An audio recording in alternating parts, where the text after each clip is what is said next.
Hello friends, shutter mouth में आप सभी का स्वागत है।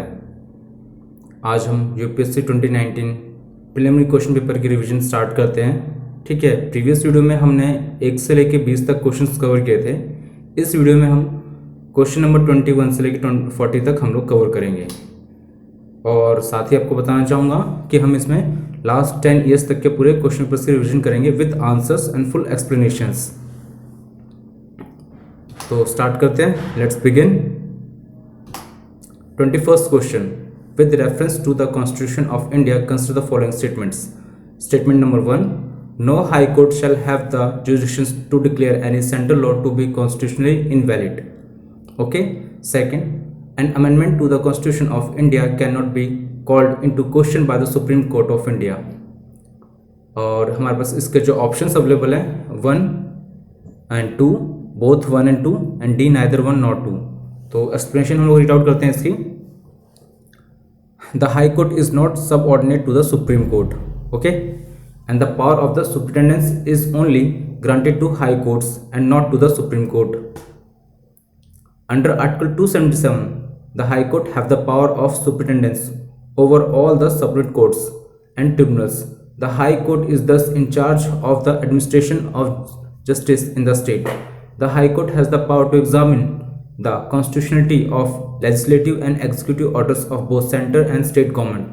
On the other hand, the Supreme Court is placed at the superior place in the hierarchy only because it is the highest court of appeal, and law declared by the apex court is binding on all courts. It can transfer cases from one high court to another or to itself. The amendment of the Indian Constitution is laid down in Article 368, Part 20 of the Constitution, which vests power to the Parliament and the state legislatures to make laws within their respective jurisdictions. However, as per the basic doctrine structure laid down by the Supreme Court in Keshavananda Bharti vs. State of Kerala case, if a law or any amendment to the Constitution made by Parliament violates any provision of the Constitution, the Supreme Court has the power to review and strike down constitutional amendments and declare such a law invalid or ultra vires. तो statement 1 हमने explanation पूरी out की है, तो statement 1 देखते हैं। ठीक है, no high court shall have the jurisdiction to declare any central law to be constitution invalid. तो स्टेटमेंट को रीड आउट करने के बाद और जो हमने एक्सप्लेनेशन देखी है, तो हमारे स्टेटमेंट 1 इससे रॉन्ग हो जाता है। ठीक है, और एन अमेंडमेंट, सेकंड स्टेटमेंट पे, an amendment to the constitution of India can not be called into question by the supreme Court of India. ये भी हमारे पास गलत है। ठीक है, क्योंकि देखिए कोई भी हमारे पास जो Keshavananda Bharati versus state of Kerala case में था, इफ अ लॉ और any amendment to the Constitution made by the Parliament violates any provision of the Constitution, the supreme Court has the power to revive and strike down constitution amendments and declare such a law invalid और ultra vires. Okay, तो second statement भी हमारी गलत हो चुकी है। ठीक है, तो ऑप्शन हमारे पास इसका आता है D, neither 1 not 2।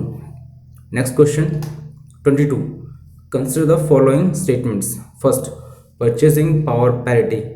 Exchange rates are calculated by comparing the prices of the same basket of goods and services in different countries. Okay.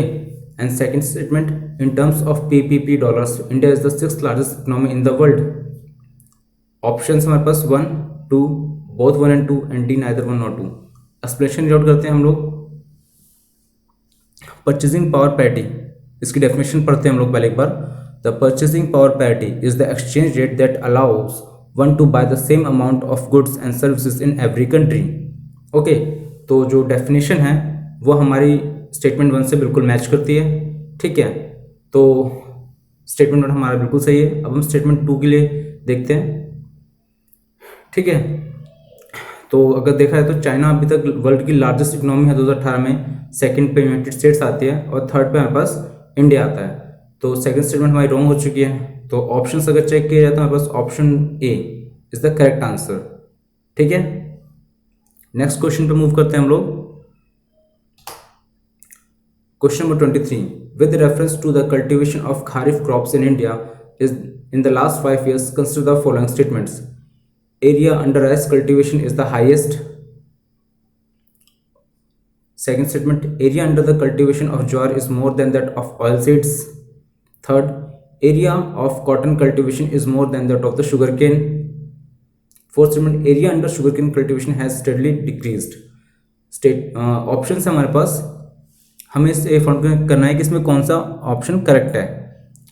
Options 1 and 3, options 2, 3 and 4, 2 and 4 and D 1, 2 and 3, 4। Explanation doubt करते हैं हम लोग। Rice is one of the most important food crops in India, feeding over 60% population of India. The rice is grown in almost all crop seasons like Kharif, Rabi, etc. India has the largest area under which rice cultivation.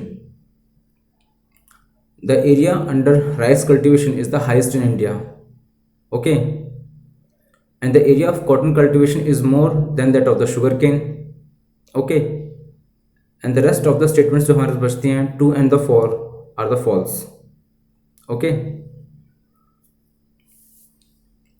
तो here is the हमारे पास कुछ figures भी दी हुई हैं, आप इनको देख सकते हैं। ठीक है, कि हमारे पास राइस का क्या फिगर है हमारे पास आ रहा है। ठीक है, लास्ट 3 साल तक का। तो राइस का भी तो हमारे सबसे ज़्यादा प्रोडक्शन है, उसका वीट होती है, फिर कोर्स सीरियल्स होता है, फिर पर्सेस, फिर उसका food grains, oil seeds, sugar cane, cotton. ठीक है, तो अगर इन सबको कंपेयर किया जाए तो हमारे पास जो ऑप्शन आता है ऑप्शन ए, ऑप्शन 1 and 3, यानी कि area under rice cultivation is the highest, बिल्कुल करेक्ट है। और area of cotton cultivation is more than that of the sugar cane, ये भी बिल्कुल ठीक है। ओके, तो हमारा ऑप्शन आता है option A is the correct answer. Next question की तरफ मूव करते हैं हम लोग। Among the agriculture commodities imported by India, which one of the following accounts for the highest import in terms of value in the last 5 years? Option हमारे पास spices, fruits, सी pulses, D vegetable oils. और जो और explanation में check करते हैं, जो मैंने chart paste किया, आप इस चार्ट में देखें तो हमारे पास जो है वेजिटेबल ऑयल्स फिक्स्ड एडिबल, ये यहाँ पर सबसे ज़्यादा इंपोर्ट होता है इंडिया में। ठीक है, और सेकंड पे हमारे पास wood and wood products, third पे पल्सेस, फोर्थ पे वीट, फिफ्थ पे fruits and nut excluding cashew nuts, six पे कैश्यू नट्स, सेवन्थ पे स्पाइसेस, 8th पे कॉटन, 9th पे सीड प्रिपरेशन, 10th पे ऑयल सीड्स। तो पूरा चार्ट अगर हम देखते हैं तो उसके अकॉर्डिंग हमारे पास जो सबसे ज़्यादा इंपोर्ट होता है वेजिटेबल ऑयल्स होता है। ठीक है, तो हमारे पास जो ऑप्शन है 24th का option D is the correct answer, vegetable oils सबसे ज़्यादा इंपोर्ट होता है। नेक्स्ट क्वेश्चन की तरफ मूव करते हैं। तो question number 25, in the context of polity which one of the following would you accept as the most appropriate definition of liberty? तो ऑप्शन है हमारे पास protection against the tyranny of political rulers, B, absence of restraint, C, opportunity to do whatever one likes, D, opportunity to develop oneself fully। तो explanation note करते हैं हम लोग। Liberty can be seen from 2 perspective, 2 perspective से liberty को check कर सकते हैं हम लोग, नेगेटिव और पॉजिटिव। तो नेगेटिव लिबर्टी क्या होती है? In the absence of obstacles, barriers और constants. Okay, and positive liberty is the possibility of acting और the fact of acting in such a way as to take control of one's life and realise one's fundamental purposes. So one may surmise that the purpose of ensuring that one has no obstacle is to realize one's full potential. Okay, तो अब देखा जाए तो हमारे पास option B, ठीक है, वो सिर्फ डेफिनेशन के कुछ पार्ट को ही कवर करता है लिबर्टी के। ठीक है, और जो ऑप्शन डी है वो फुली कवर करता है, opportunity to develop oneself fully. ठीक है, और ऑप्शन ए है वो सिर्फ पार्शियल डेफिनेशन को कवर करता है। ठीक है, तो अब देखा जाए तो बिल्कुल करेक्ट जो है आता है लिबर्टी की डेफिनेशन आती है। ठीक है, वह opportunity to develop oneself fully. ठीक है, यानी कि free from all types of barriers, constants, obstacles. तो आप एक तरह से तभी आप लिबर्टी को अचीव कर सकते हैं। So option D is the correct answer.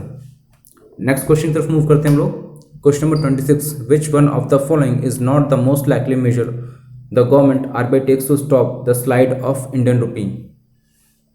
Okay, तो हमारे स्टेटमेंट्स हैं जो curbing imports of non essential goods and promoting exports, B encouraging Indian borrowers to issue rupee denominated masala bonds, C easing conditions leading to external commercial borrowings, D following an expansionary monetary policy.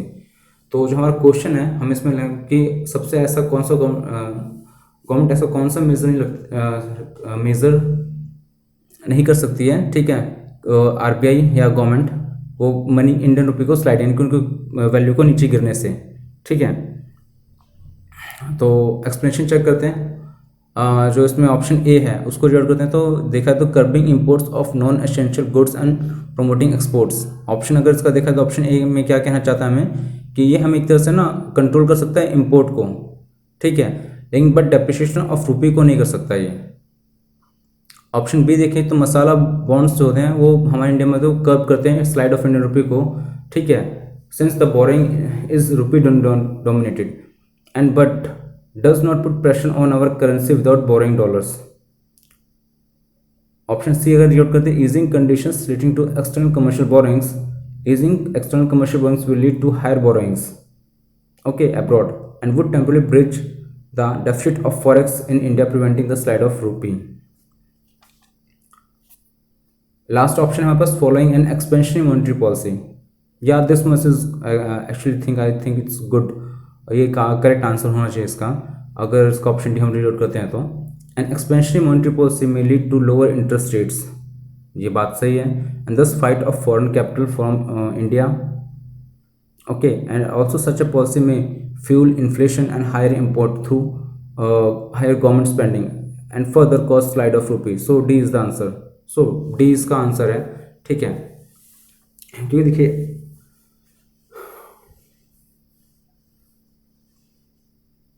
Next question पे move करते हैं 27। Consider the following statements. The Reserve Bank of India's recent directive relating to storage of payment system data, popularly known as data dictate, command the following payment system provides that. So statement 1 हमें कहता है they shall ensure that entire data relating to payment systems operated by them are stored in a system only in India. Okay, next move करते हैं। They shall ensure that the systems are owned and operated by public sector enterprises. Third statement, they shall submit the consolidated system audit report to the Controller and Auditor General of India by the end of the calendar year. और हमें इसमें से correct sum find out करनी है। Option हमारे पास 1, 1 and 2, 3 and 1, 2 and 3। Okay, तो explanation जोड़ करते हैं स्टेटमेंट से जो बेहतर लगे, ठीक है।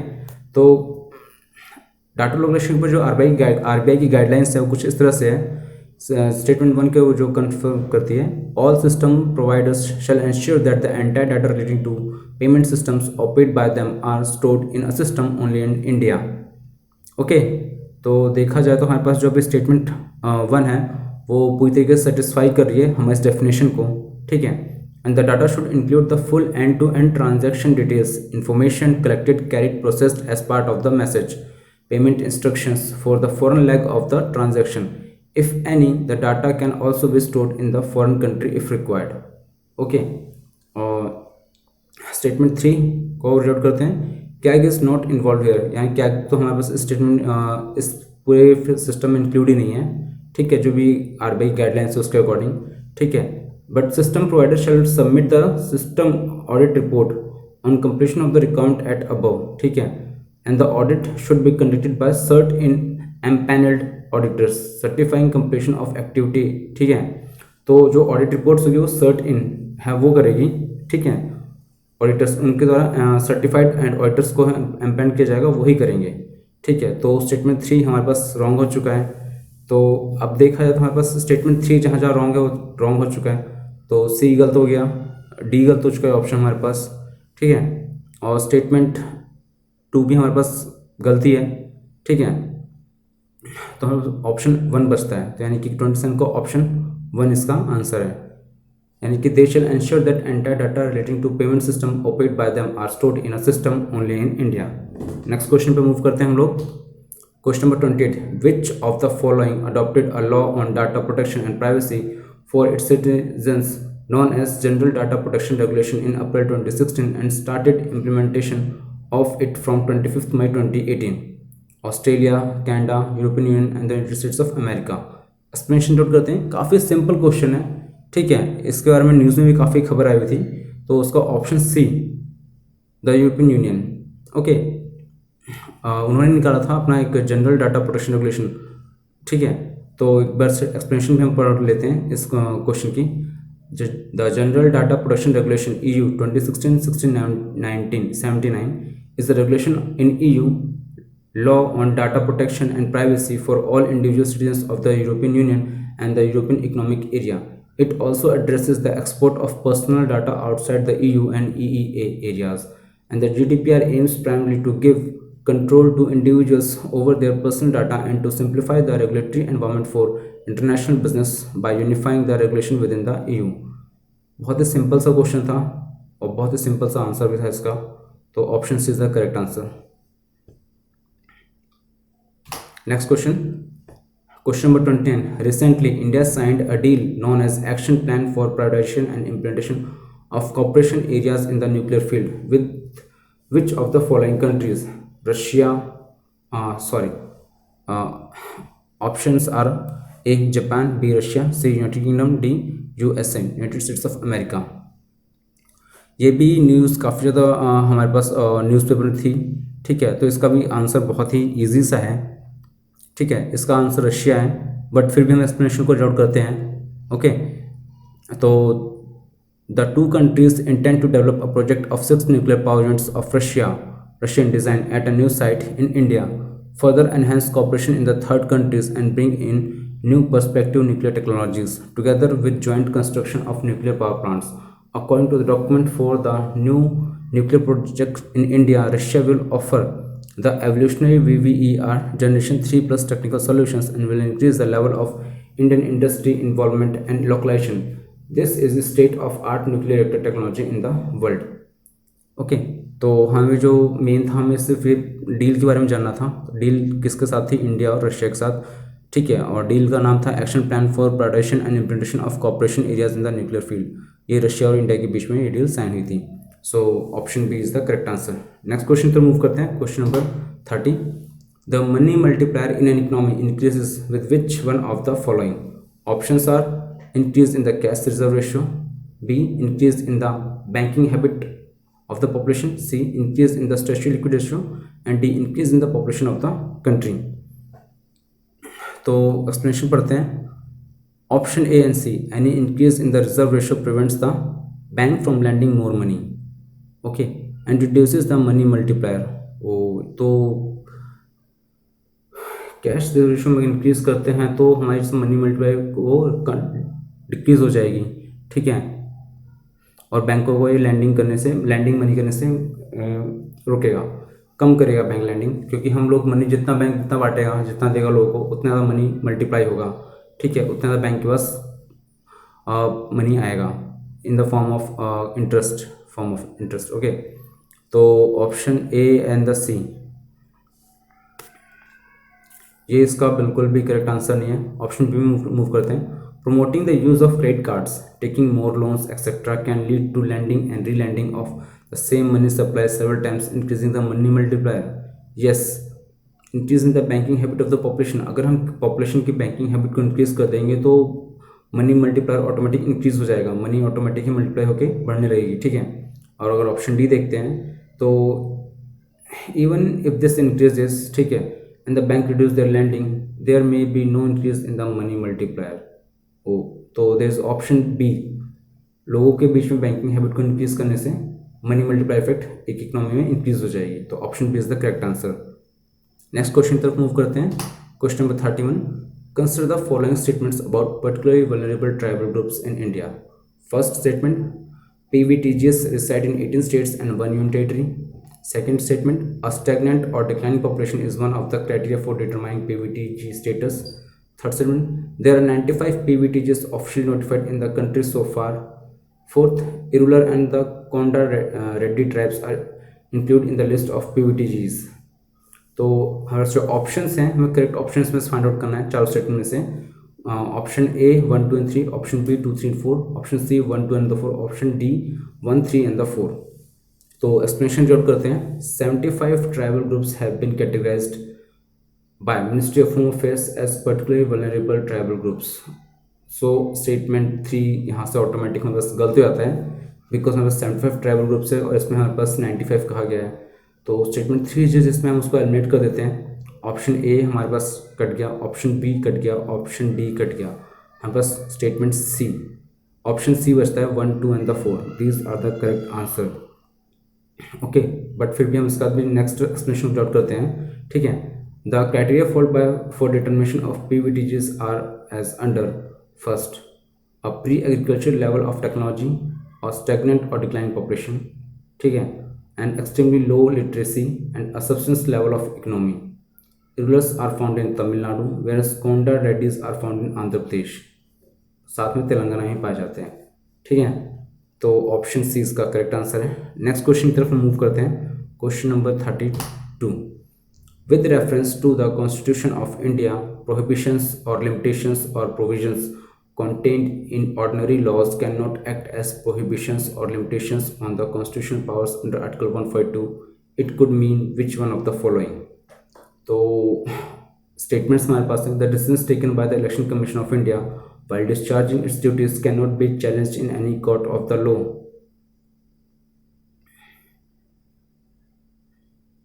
Okay, statement B. The Supreme Court of India is not constrained in the exercise of its powers by laws made by the Parliament. Option C. In the event of the above financial crisis in the country, the President of India can declare financial emergency without the counsel from the Cabinet. And option D. State legislatures cannot make laws on certain matters without the concurrence of union legislatures. देखा जाए तो चारों ही statement एक दूसरे के पास काफ़ी ज़्यादा confusing है. ठीक है, और काफ़ी ज़्यादा मिलते जुलते भी हैं. बस छोटी सी मिस्टेक से हमारे पास से ये क्वेश्चन गलत हो सकता है हमसे, बट इसका एक्सप्लेनेशन जरूर करते हैं. काफ़ी इजी सवाल है ये भी. As per article 142, the supreme court in the exercise of its jurisdiction may pass such decree और make such order as is necessary for doing complete justice in any cause or matter pending before it, and any decree so passed or orders so made shall be enforceable throughout the territory of India in such manner as may be prescribed by or under any law made by Parliament, and until provisions is that behalf is so made in such manner as the President may by order prescribe. तो जो देखा जाए तो article 142 में पास जो क्या कहता है कि the supreme Court of India is not constant in the exercise of its powers by law made by the parliament. Okay, तो ऑप्शन बी बिल्कुल करेक्ट है हमारे पास. स्टेटमेंट 2 बिल्कुल सेटिस्फाई करता है आर्टिकल 142 को. ठीक है, तो बिल्कुल करेक्ट है हमारे पास. ऑप्शन स्टेटमेंट 2 करेक्ट है हमारे पास. बाकी रेस्ट ऑफ द 3 स्टेटमेंट्स हैं जो है statement A, statement D wrong है. नेक्स्ट क्वेश्चन की तरफ मूव करते हैं हम लोग. Question number 33. With reference to the legislative assembly of a state in India consider the following statements.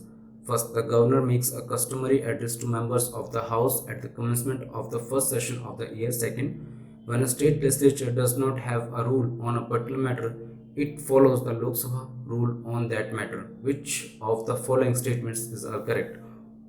We have the options 1 and 2 and the D, neither one nor two.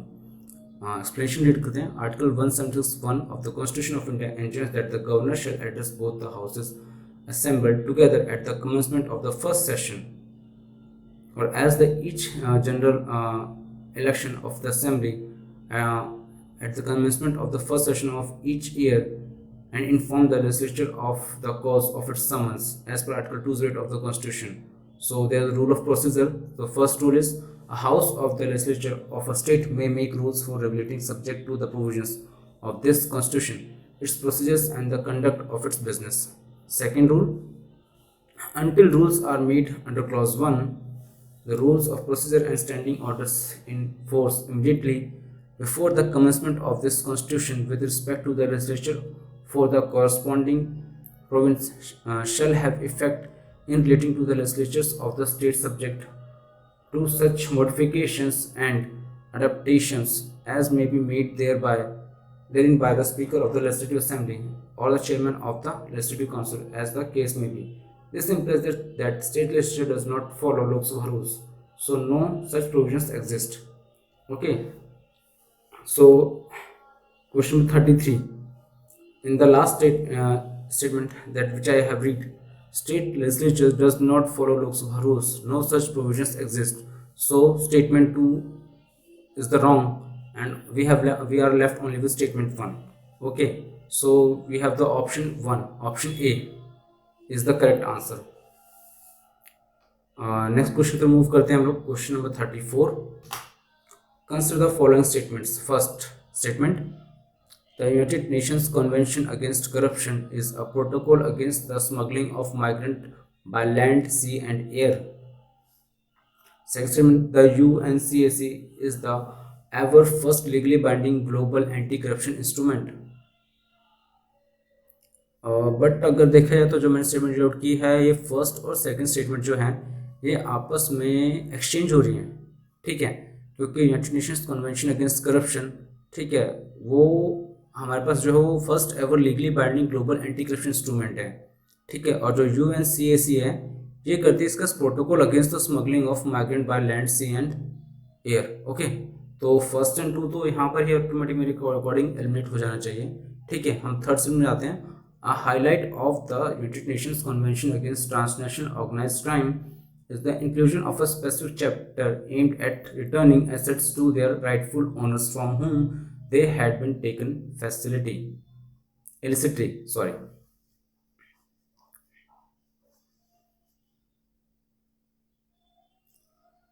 Okay, or fourth, the United Nations Office on Drugs and Crime is mandated by its member states to assist in the implementation of both UNCAC and UNTOC. So हमें correct statement find out करनी है। Options में 1 and 3, 2, 3 and the 4, option C 2 and the 4, D 1, 2, 3 and 4। Explanation out करते हैं हम लोग एक बार। S1 statement 1 is a protocol under UNTOC। Okay, okay, तो UNTOC and S3 is wrong as UNCAC has that provision. So option 1 and 3 both are wrong because the United Nations Convention Against Corruption CAC is the only legally binding international anti-corruption multilateral treaty. Okay, and the United Nations Office on Drugs and Crime is mandated by its member states to assist in the implementation of both conventions, which along with the UN Drug Convention of 1916, 17 and 1988 underpin all the operational work of UNODC. Okay, देखा जाए तो फिर मेरे पास statement 1 statement 3 दोनों wrong है, तो 1 और 3 जिसमें वो सारे स्टेटमेंट्स रॉन्ग हो चुके हैं। Option A, B and D all are admitted. Option C, we are left only with option C, 2 and the 4 is the correct answer. Okay, तो मैंने जो स्टार्टिंग बोला था शायद मुझे 1 और 2 स्टेटमेंट थोड़ी गड़बड़ लग रही थी, तो मैं थोड़ा डाउट में था, तो मैंने आपस में दोनों स्टेटमेंट्स को क्रॉस कर दिया था। तो देखा है तो स्टेटमेंट 2 बिल्कुल करेक्ट है, ठीक है। स्टेटमेंट 1 है वो स्टेटमेंट 3 के साथ कर रहा है, ठीक है, तो मर्ज कर रहा है, ओ सॉरी क्रॉस कर रहा है, ठीक है। तो we have only option C left. Next question की तरफ हम मूव करते हैं। Question number 35, consider the following statements. First statement, as per the recent amendment to the Indian forest act 1927, forest dwellers have the right to fell the bamboos grown on forest areas. Second statement, as per the scheduled tribe and other traditional forest dwellers recognition of Forest Right Act 2006, bamboo is minor forest produce. And last statement, statement 3, the scheduled tribes and the other traditional forest dwellers recognition of Forest Rights Act 2006 allows ownership of minor forest produce to the forest dwellers. हमें correct answer find out करने हैं। Options are 1 and 2, B 2 and 3, C 3 and D 1 2 and 3। Explanation हम लोग read out कर लेते हैं इसका। तो स्टेटमेंट 1 क्या कहता है हमें कि इंडियन फॉरेस्ट एक्ट 1927 के अकॉर्डिंग फॉरेस्ट डीलर के पास राइट है कि वो बैम्बूज को फॉरेस्ट में गिरा सकते, मतलब काट सकते हैं, ठीक है। तो एक्सप्लेनेशन रीड आउट करते हैं हम लोग। Under the original act the definition of tree includes palms, bamboos, stumps, brushwood and canes, and the Amendment Act amends this definition of tree to remove the word bamboos, since bamboo is defined as a tree under the act, okay, and its interstate movement requires permit when in transit in other states. Consequent of the amendment, felling or transportation of bamboos growing in non-forest areas will not require any permit, okay.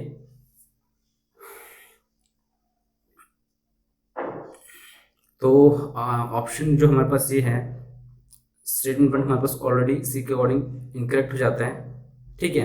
Statement 2 पे move करते हैं, ठीक है। The act recognises bamboo as an MFP minor forest produce and vest the right of ownership, access to collect, use and dispose of minor forest produce with schedule tribes and traditional forest dwellers. Okay, statement 2 बिल्कुल सही है, ठीक है। Statement 3 की तरफ move करते हैं।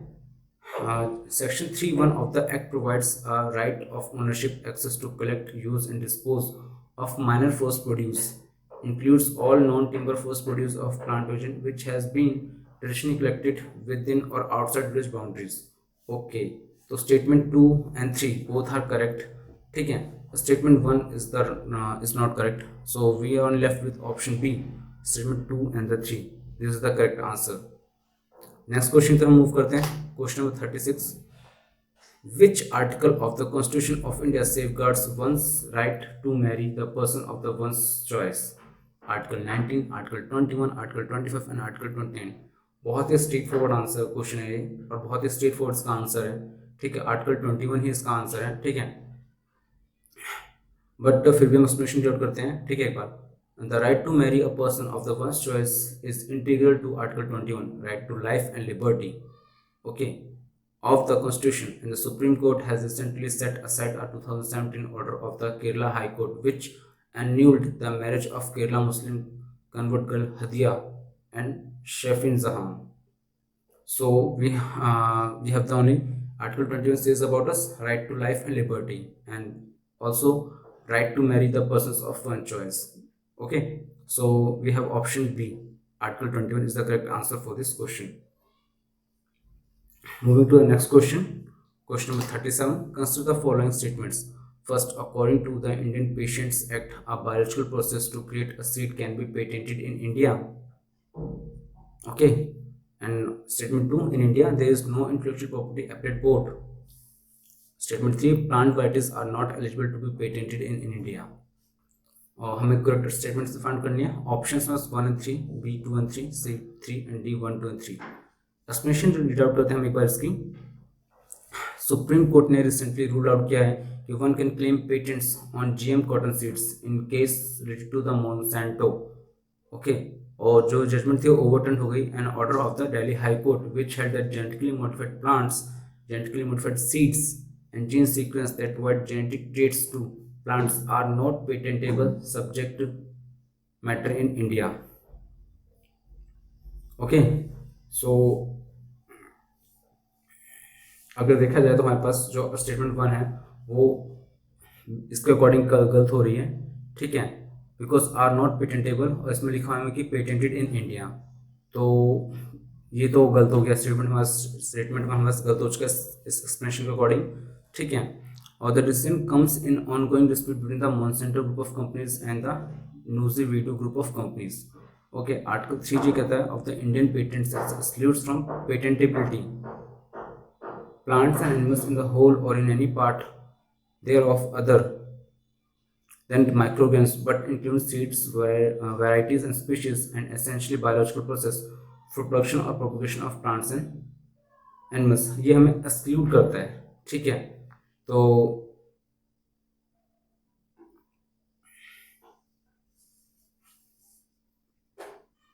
ये मैं इस बात से एक्सक्लूड करता है, ठीक है। तो जो हमारा करेक्ट आंसर आता है वो बिल्कुल सही है कि plant varieties are not eligible to be patented in India. Okay, तो ऑप्शन 3 हमारा पास बिल्कुल सही है, ठीक है। स्टेटमेंट 3 बिल्कुल करेक्ट आंसर इसका। और बात करें नो इंटेलेक्चुअल प्रॉपर्टी एपेट बोर्ड, वो देयर इज नो, इंडिया में एक्चुअली में है, ठीक है।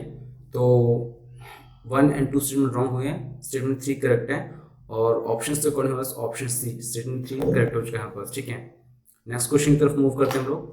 Consider the following statements. The environment protection act 1986 empowers the government of India to state the requirement of public participation in the process of environmental protection and the procedure and manner in which it is sought। No no no no, ये statement हमारे पास यहीं से ही बिल्कुल एक तरह से गलत हो चुकी है, ठीक है। और इसका हम एक्सप्लेनेशन कर देते हैं। तो environment protection act 1986 does not contain any provision related to the public participation. So section 6 of the act authorizes that the central government regulates pollution control norms।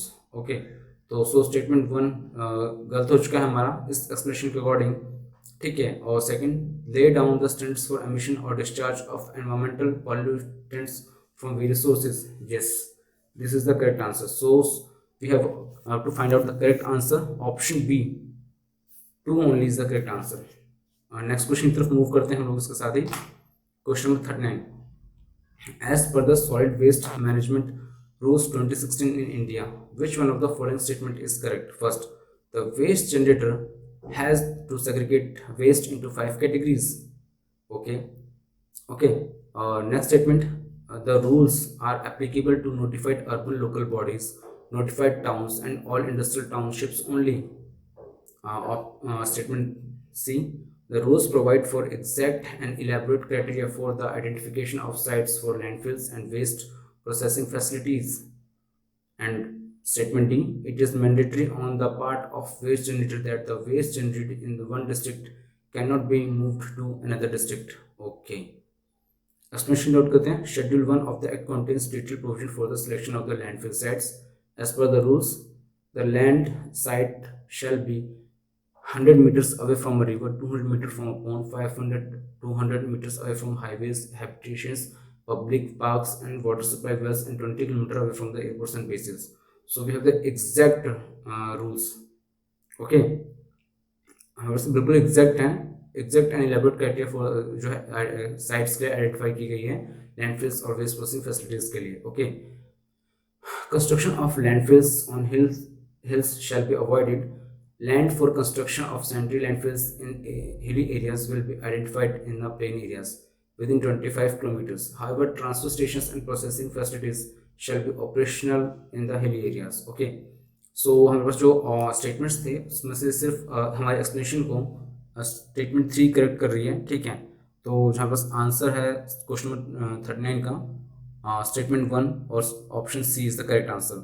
The rules provide for exact and elaborate criteria for identification of sites for landfills and waste processing facilities.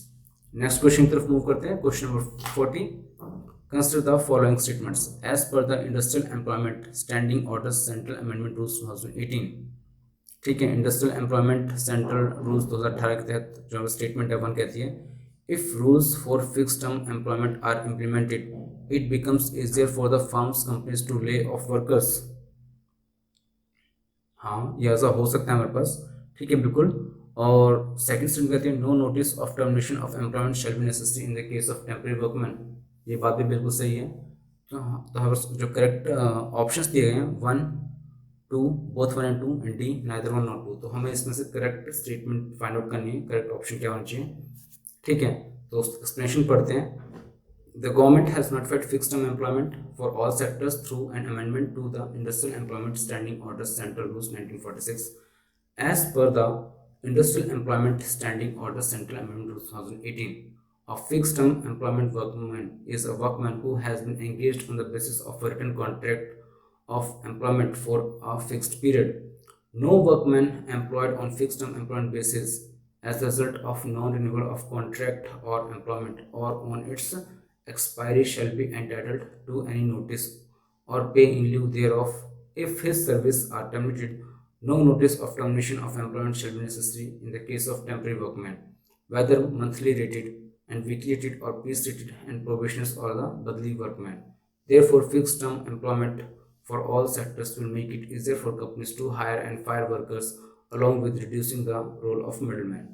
And statement 2, जहाँ पर statement 1 है वो हमारे explanation को बिल्कुल satisfy कर रही है, तो हमें स्टेटमेंट 2 को सेटिस्फाई करना है अपने एक्सप्लेनेशन के अकॉर्डिंग.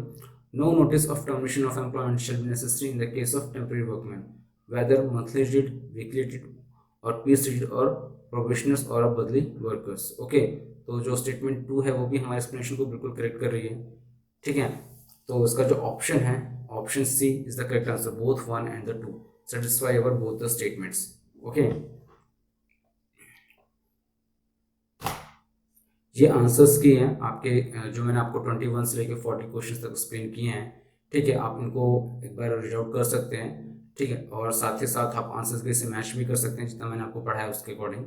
ठीक है, और मैं आपको नेक्स्ट क्लास में आपको क्वेश्चन नंबर 41 से 60 तक लेकर आऊँगा आपके लिए 2019 के क्वेश्चन को सॉल्व करके सेम इसी वे में. ठीक है, आप हमारे चैनल को लाइक करें, सब्सक्राइब करें और वीडियो को शेयर करें. ठीक है, और अपने कमेंट्स को हमारे सेक्शन में लिखना ना भूलें क्योंकि आपके कमेंट्स ही मुझे और ज़्यादा मोटिवेट करेंगे इनको और जल्दी से और फास्टली से सॉल्व करने के लिए. ठीक है, थैंक यू.